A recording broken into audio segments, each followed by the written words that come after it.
Assalamualaikum warahmatullahi wabarakatuh. Perkenalkan, nama saya Sela Seliana, kelas MN20C. Di sini saya akan menjelaskan tentang portofolio dan investasi. Bab 1, konsumsi dan investasi. Pengertian konsumsi adalah bagian pendapatan yang dibelanjakan untuk kebutuhan konsumsi. Pengertian investasi adalah pengeluaran yang digunakan untuk meningkatkan kegiatan produksi di masa yang akan datang. Investasi dapat dibagi dua kelompok, yaitu real investment adalah investasi dalam bentuk nyata, contohnya properti, mesin, dan investasi komersial. Yang kedua, financial investment adalah investasi terhadap produk-produk keuangan yang tetap, contoh deposito, obligasi, atau saham.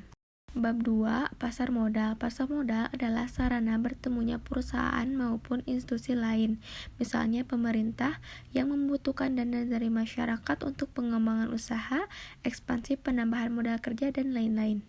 Dengan masyarakat yang hendak menginvestasikan dana mereka untuk mendapatkan pendanaan, perusahaan atau institusi tersebut menerbitkan saham atau surat utang, dan masyarakat pemodal investor yang mendanai perusahaan maupun institusi tersebut dengan membeli instrumen tersebut di pasar modal, baik secara langsung maupun dalam bentuk reksadana.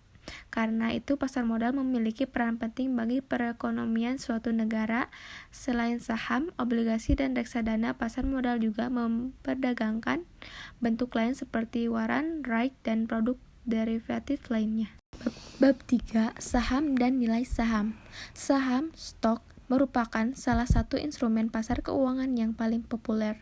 Menerbitkan saham merupakan salah satu pilihan perusahaan ketika memutuskan untuk pendanaan perusahaan. Pada sisi lain, saham merupakan instrumen investasi yang banyak dipilih para investor karena saham mampu memberikan tingkat keuntungan yang menarik. Saham dapat didefinisikan sebagai tanda penyertaan modal seorang atau pihak badan usaha dalam suatu perusahaan atau perseroan terbatas. Dengan menyertakan modal tersebut, maka pihak tersebut memiliki klaim atas pendapatan perusahaan, klaim atas aset perusahaan, dan berhak hadir dalam rapat umum pemegang saham atau RUPS. Keuntungan saham pada dasarnya ada keuntungan yang diperoleh investor dengan membeli atau memiliki saham. Dan selanjutnya yaitu bab 4, return dan resiko aktiva modal. Yang pertama, return realisasi atau realized return, return yang telah terjadi, return aktual, yang dihitung berdasarkan data historis ex post data. Return historis ini berguna sebagai dasar penentuan return ekspektasi, expected return, dan risiko di masa datang atau conditioning expected return. Yang kedua, return yang diharapkan, expected return, return yang diharapkan akan diperoleh oleh investor di masa mendatang, berbeda dengan return realisasi yang bersifat sudah terjadi atau ex post data.